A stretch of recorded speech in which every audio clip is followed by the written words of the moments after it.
map the camp from Desmond Group to Barakat Group. Imagine you are running a campaign.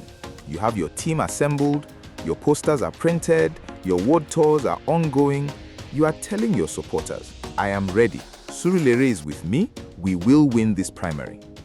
And then, your own campaign director general walks out. Not just walks out, he crosses the road. He walks into the camp of your opponent. The same man you appointed to coordinate your campaign, the man who knows your strategy, your weaknesses, your internal dynamics, is now sitting on the other side of the table. That is not a political setback. That is a political earthquake. That is the ground opening up beneath your feet while the cameras are still rolling. And that is exactly what just happened to Desmond Elliot in Surulere. Mr. Bless Koye, the Director General of Desmond Elliot's campaign organization, has officially resigned and defected to the camp of Barrister Barakat Odunuga-Bakare, his opponent, in the same APC, in the same constituency, for the same Lagos State House of Assembly seat. Today, we are breaking down what this means, not just politically, but personally, historically, and as a lesson that every politician in Nigeria needs to hear and never forget. Let us start by establishing exactly why the resignation of a campaign DG is not just a minor story.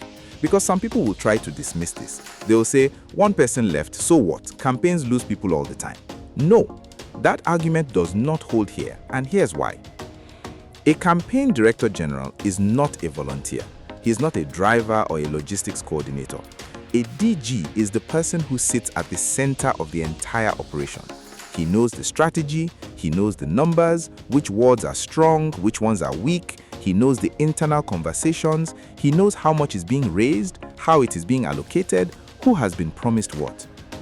When a campaign DG leaves, he does not leave with empty hands. He leaves with intelligence. He leaves with insider knowledge that is more valuable to the opponent than any amount of money.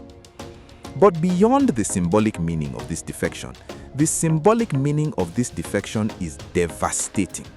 Think about it from the perspective of every delegate, every ward chairman, every fence sitter in Surulere right now. If the man who was running Desmond Elliot's campaign doesn't believe in the campaign enough to stay, why should they believe in it? In Nigerian politics, momentum is everything in the weeks before a primary. And the moment a campaign DG crosses over, the momentum signal is unmistakable.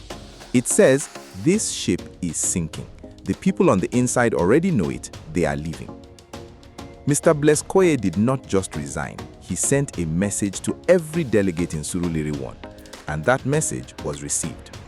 Now, for people who may have missed the earlier part of this story, let me paint the full picture, because the campaign DG defection is not the beginning of Desmond Elliot's collapse in Surulere.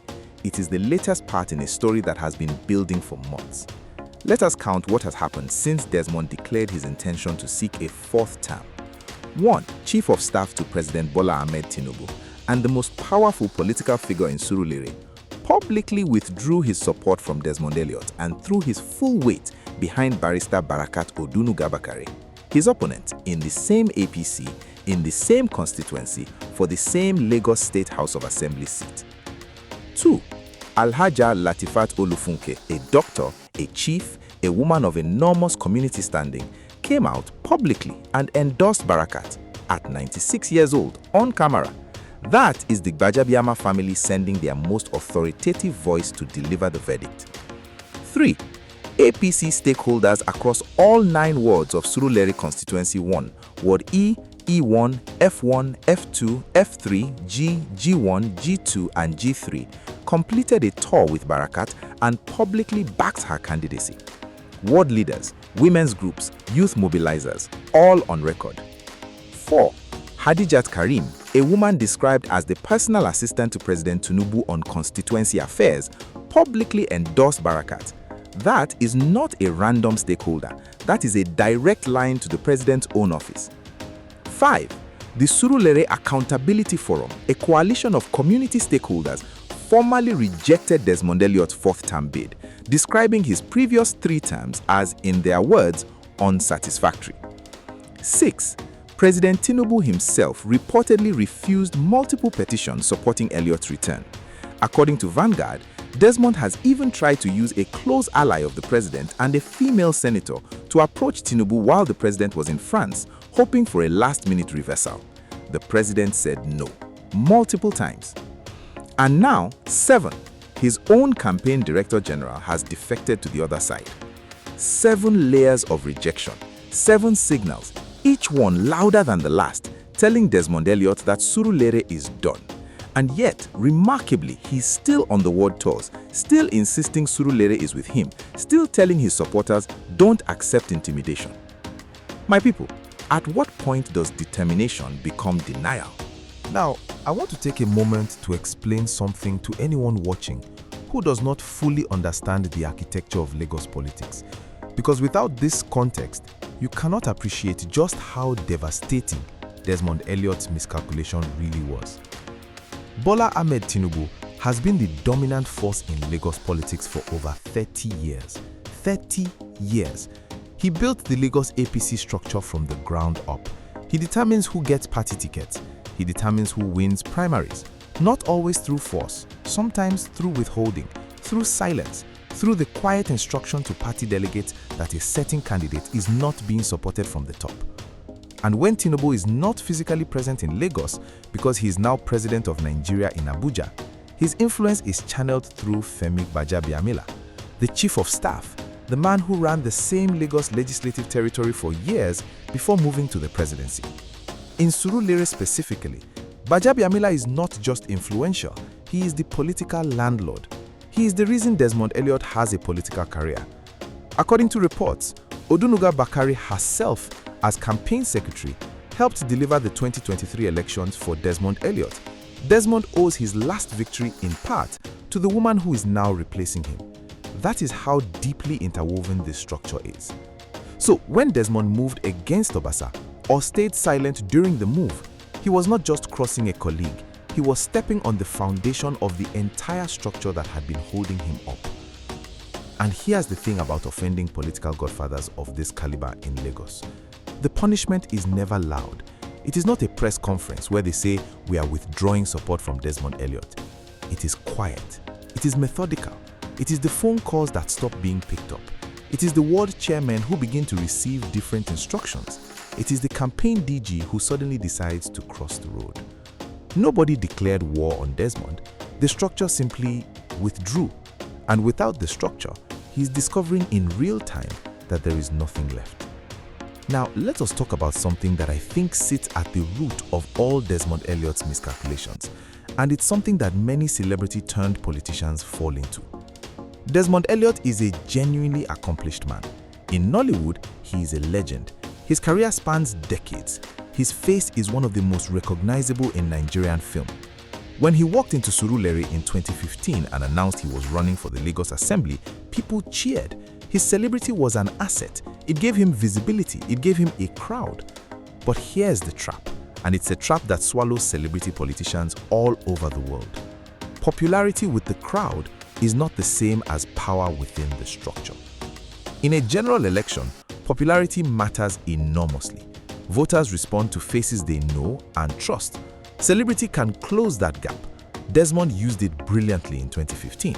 But in an APC primary, which is what decides whether he even gets to the general election, the crowd does not vote.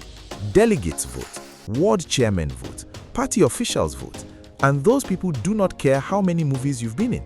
They care about who their leaders are backing.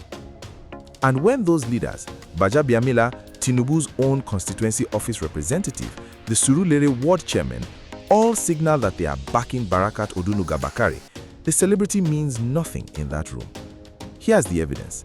Barakat Odunuga-Bakare is not a household name in the way Desmond Elliot is, but she has something he no longer has, the backing of the people who control the votes that matter in a primary. She was TGSE campaign secretary in 2023.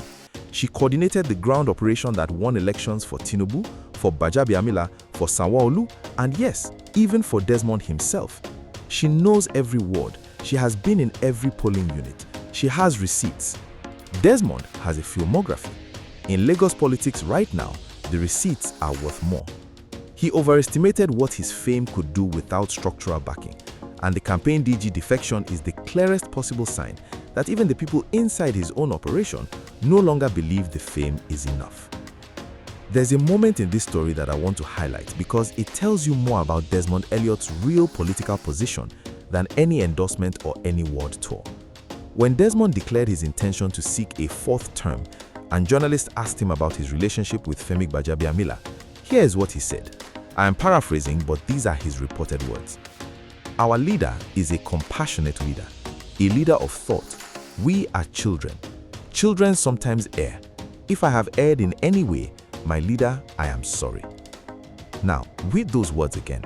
This is a man who has served 3 terms in the Lagos Assembly, a man who was once described as one of the most prominent celebrity politicians in Nigeria, and he's publicly, on record, in front of journalists, calling himself a child who has erred and begging his leader for forgiveness. That is not the statement of a man who believes he is in a position of strength. That is a man who knows what he made and is desperately hoping the Godfather will be merciful. But here's the painful truth about that apology. It came too late. In Lagos politics, the apology that matters is the one you make before the mistake, the call you make before the structure moves, the loyalty you demonstrate before the crisis. An apology after the ward chairmen have been briefed, after the campaign DG has crossed over, after the president has rejected your petitions, that apology does not rebuild what was broken. It only confirms that you know what you did wrong. Let me now speak directly, not just about Desmond Elliot, but about the lesson that every politician, every political associate, every person who operates within a patronage-based structure needs to take from this story. Lesson 1. The structure that brings you to power owns a piece of your political future. That is not slavery. That is the contract.